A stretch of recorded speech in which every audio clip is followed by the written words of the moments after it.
My name is Kai Shepley. I'm 12 years old, and I shouldn't be here right now. I should be playing with my friends back home in Texas, where I was born and raised, but my home is gone now. Mom sold everything that didn't fit in the car and drove to Connecticut because Texas isn't safe for kids like me. In 2023 alone, more than 435 anti-trans bills have been introduced across 44 states. These proposed laws attack trans people's access to essential, life-giving health care. The right to use the correct bathroom, to play youth sports, to enjoy full and vibrant lives, free from discrimination, from dystopian surveillance, from the vicious attempts by conservative lawmakers to twist our humanity into a tool for re-election. Make no mistake, beautiful trans family. Your identity is not just valid. It is irreproachable. No one can erase who you are. No matter how hard they try. You are a gift to this world. You are the future of a people whose existence has exemplified liberation for generations. And so, terrifying as these times might be, oh honey, we shall overcome. Because they have thrown everything they can at us. And we're still here. Our community is strongest when we stand together. That means not just speaking up when the right to marriage or to adopt or workplace equality is on the line. It means coming together to defend our most vulnerable and our most valuable members. Our youth. I know there's a lot of misunderstanding out there about you. We're here to say that enough is enough. Now is the time to raise our voices and say, to my trans, non-binary, and gender non-conforming community, the hate ends here. You are extraordinary. You are inspiring. You are exactly who you're meant to be. Don't let anybody tell you otherwise. I know that they act like we're the end of the world, but our capacity for transformation is a model for how to save it. Together, we're gonna beat those bills. We'll reach those misguided hearts and minds. And open each other to a love that does not fear change. We will fight and we will win. I'll be with you every step of the way. Because you are the future. Good news, everyone! Tonight, statute stuff, sports shenanigans, and more. Good news starts right now.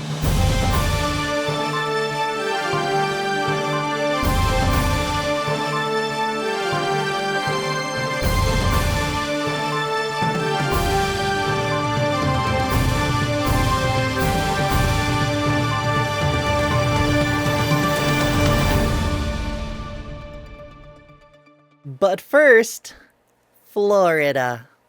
As you've probably heard, the Brevard County Public Schools, the birthplace of Mom for Liberty, terminated Melissa Calhoun, a teacher at Satellite High School, for the shocking offense of calling a student by a name different from what was on their birth certificate.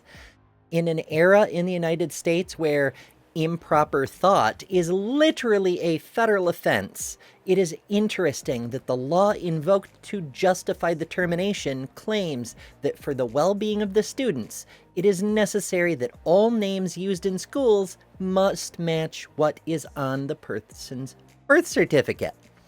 Since it is, legally speaking, confusing to students and therefore harmful, I'm sure the board members who voted to remove Mrs. Calhoun will promptly tender their own resignations for their own failure to adhere to the law by addressing her as a name different from what appears on her birth certificate.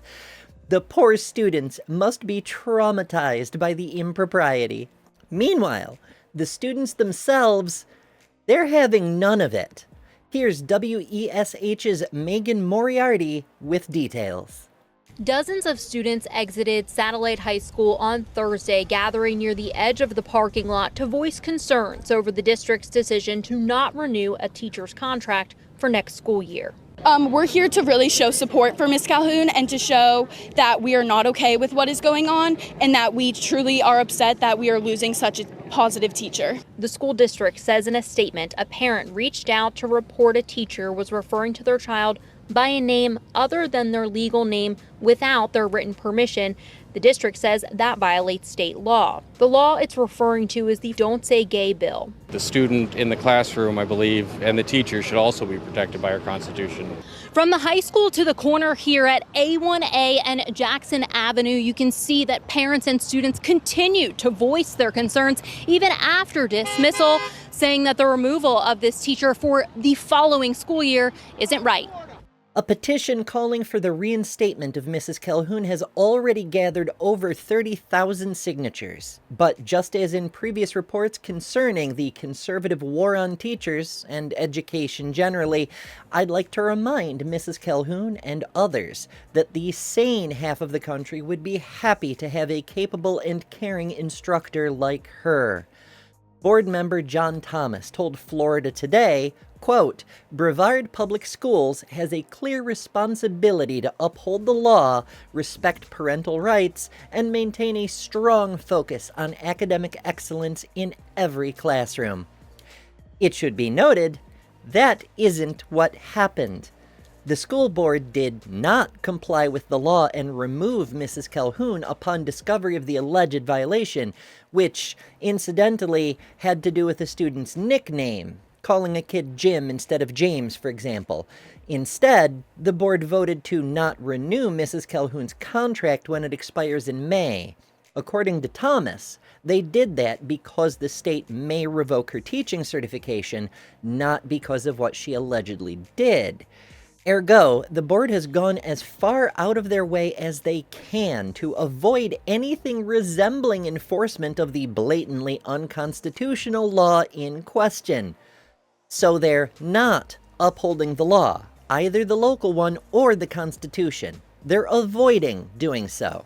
They're not respecting people, either the student or Mrs. Calhoun. And they're not focusing on academic excellence in every classroom.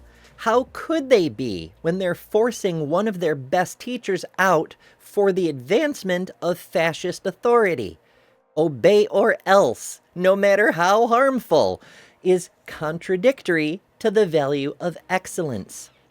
While this story is, of course, ongoing, the good news is that for every half-dozen bigots hurting innocent people in the name of justifying their own ignorance through authority, they are teaching hundreds of students the consequences of letting the inept ideologues have control of literally anything.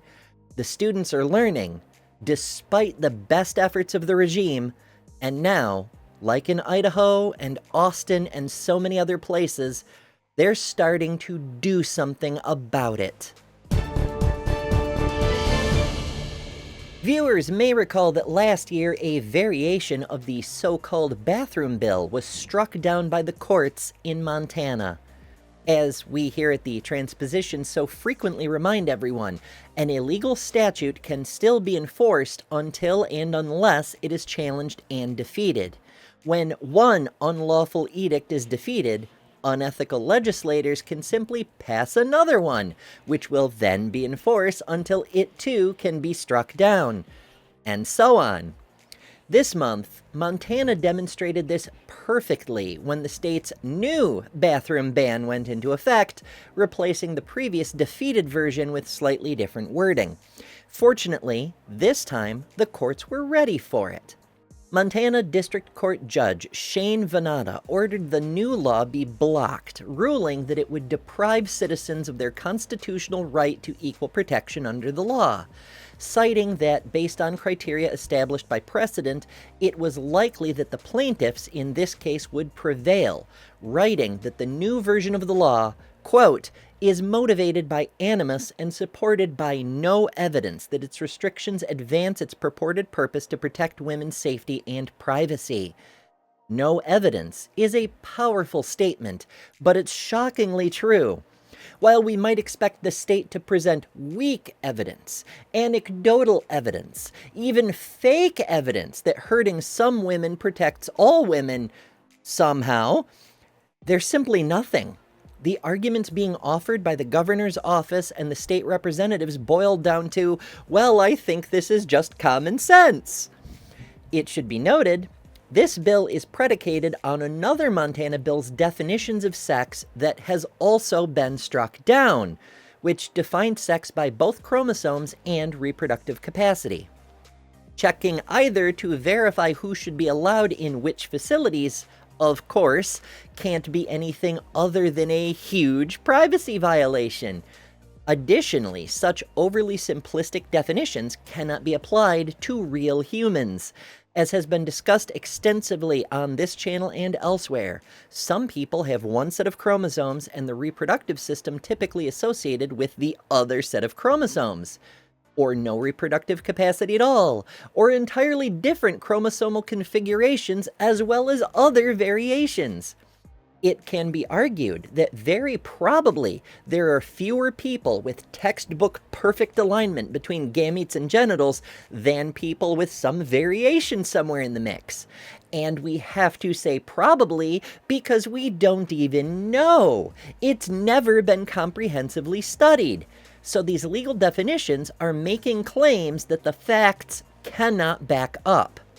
So not only does this bathroom ban offer no evidence that it could do what it is supposedly intended to do, but its foundation is built on debunked claims and empty rhetoric. It's nothing but animus, intended only to do harm to the one group of people the legislators in red states feel entitled to do harm to, and it shows.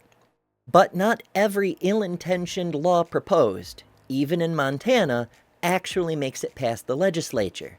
Just days ago, a bill that would have criminalized providing health care to a trans kid as a form of child abuse. Even Republicans realized that was a bridge too far, especially after Representative Howell said their piece about it, as we can see in this clip from Montana Public Access. Senate Bill 164 is very similar to a bill that we heard before, but this bill takes the approach into Title 45, which is our criminal section of law, and out of Title 41, which was Child Protective Services. This bill creates a felony charge for everyone, and you can see here on page 2, line 21, a person, whether or not the person is supervising the welfare of the child, so anyone, who procures or provides, that's also language in the bill, the treatment listed below. So this, of course, includes parents, it includes doctors, but it's pretty broad. It could include nurses, other healthcare workers, other family members. The reasons for which this treatment is prohibited, and you'll note that there are no exceptions for young people who are born with genetic anomalies, chromosomal conditions, intersex Montanans, and the like. And this is also really concerning. I want to share a brief story with you that I heard from one of our constituents in the state. This is a fellow who has a 9-year-old daughter who was born with a genetic abnormality. She has an XY chromosome that led to the underdevelopment of her ovaries, and that led to those ovaries becoming cancerous in a 9-year-old child. So she had to have surgery to remove her ovaries. That right away is prohibited in this bill. She had to have that surgery in Texas, in fact, because we don't have that kind of specialist care in Montana anymore. When she and her father returned to Montana, her doctor told the dad that the daughter needs to be on estrogen to replace the hormones from that surgery, from the removed ovaries. But the doctor also said that under this bill, as written, this would be considered gender-affirming care. And it's again because of that chromosomal condition that is not exempted in the language of this bill. The doctor said if Senate Bill 164 passes, this dad is going to have to take his daughter down to Denver to get that treatment. This guy doesn't have the money to fly back and forth to Denver with his daughter every month to get that treatment. And here's the kicker, even if he does get that care in Denver, he's still considered a felon here in Montana. There's a lot of concerns that I have about the broadness of this bill and also the use of felony criminal charges to regulate medical care. We have a lot of tools at our disposal as the legislature to regulate health care, but felony criminal charges are not the appropriate tool for that job. Lastly, but certainly not least, this bill has a lot of concerns for me about parental rights. At the end of the day, I think there are a lot of parents out there certainly like the dad I just shared the story of, but also a lot of parents of trans kids who are just trying to do what they believe is best for their kids. This criminalizes those parents. Following their words, 17 Republicans crossed party lines to defeat the bill. Perhaps there is hope for sanity returning to government.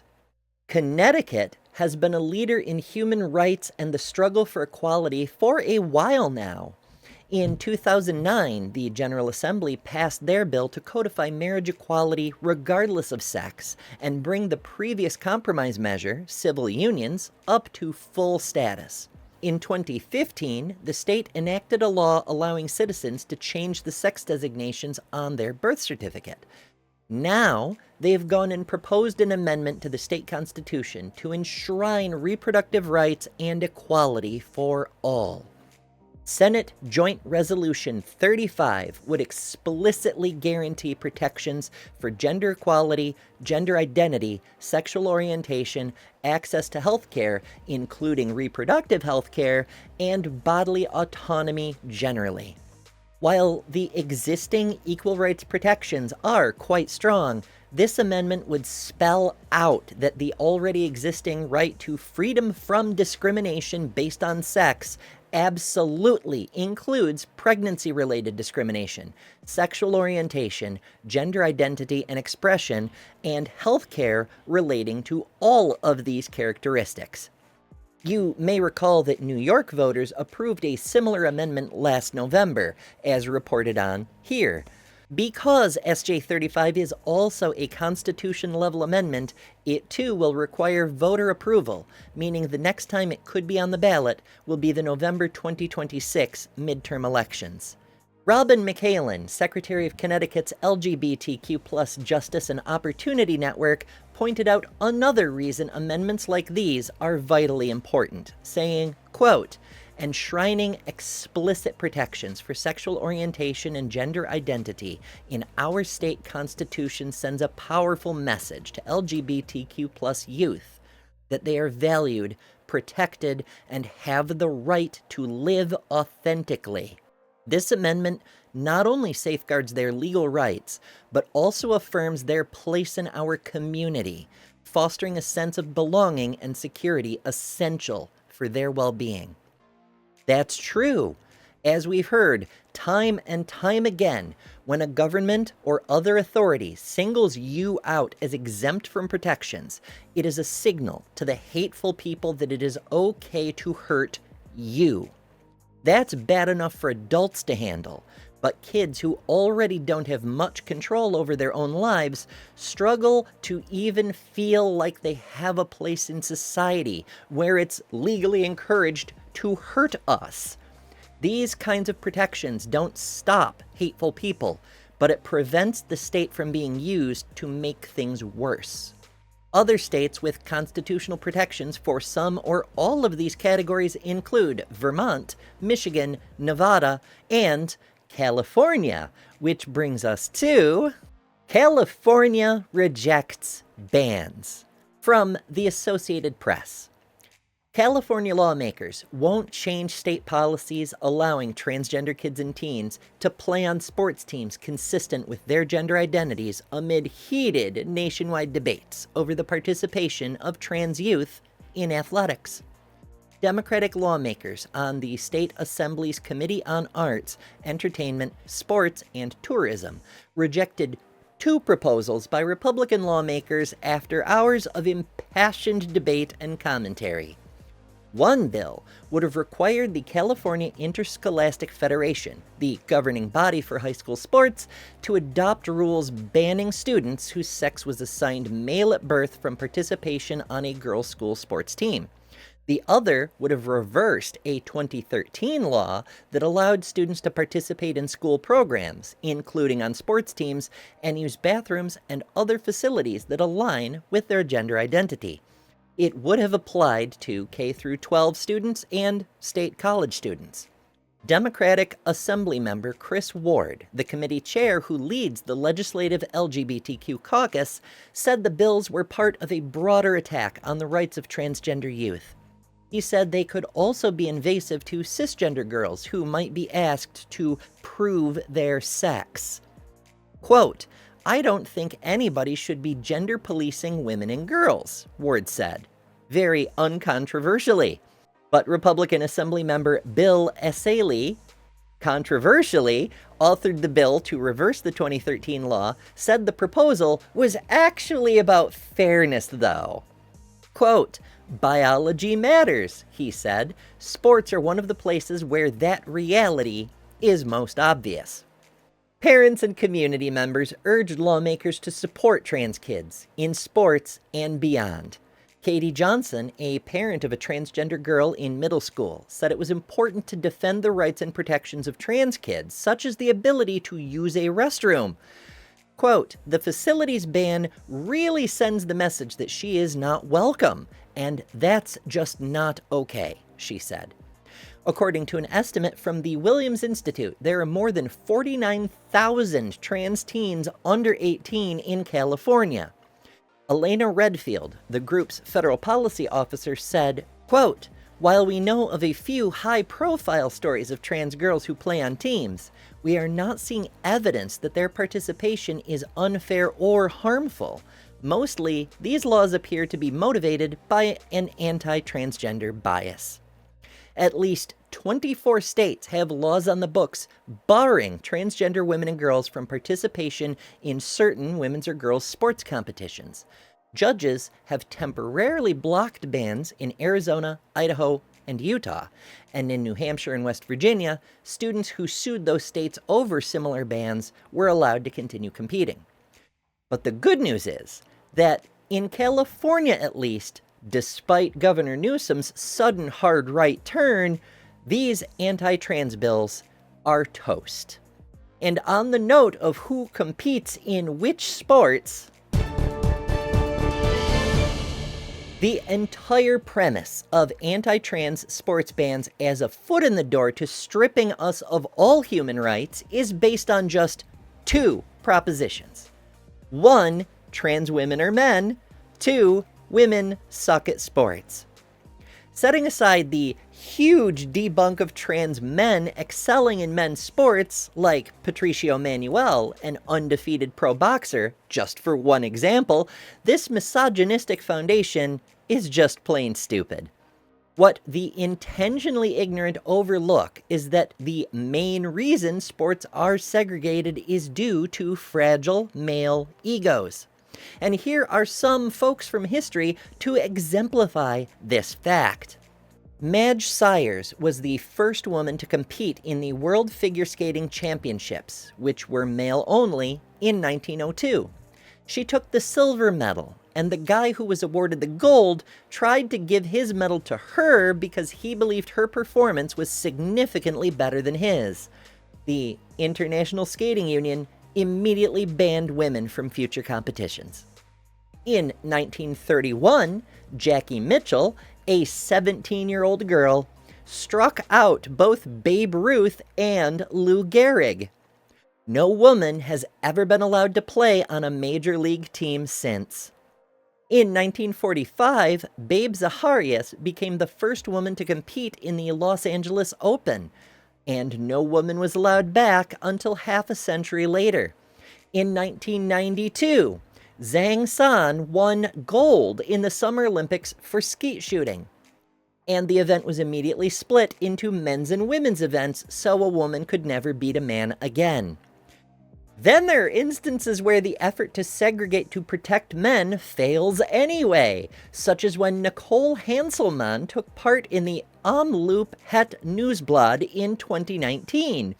In that race, the men were given a 10-minute head start to make sure the women couldn't possibly catch them. Nicole caught them. Officials stopped the women to let the men get ahead again, and only then allowed the ladies to restart. So tell me more about how all of this is to preserve the integrity of sport. Tell me more about fairness.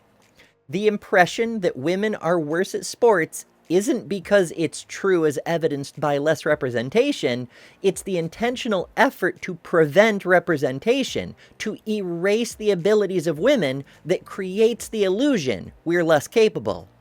Keeping trans women out of sports only serves the purpose of protecting one lie with another. Oh, and culture war bullshit. But now you know! If you enjoy content like this, make sure to subscribe. Transpositions Weekly is the first and only trans news show in the universe, and we need your support to keep this show going. Contribute at patreon.com/thetranspositions. Spread the word across the social medias so people can find out we're here, and tell us what stories matter to you by joining the community on Discord. Discord, of course, is where the memes live, and our meme of the week was posted by Bumblebee. And if you want to avoid having to go along with sexist lies to protect the ego of the world's most fragile man, join us. Also, if you have good news concerning trans people you'd like to see reported on, you can tell us about that in the Discord as well. For the Transpositions, I've been Ember Belrad.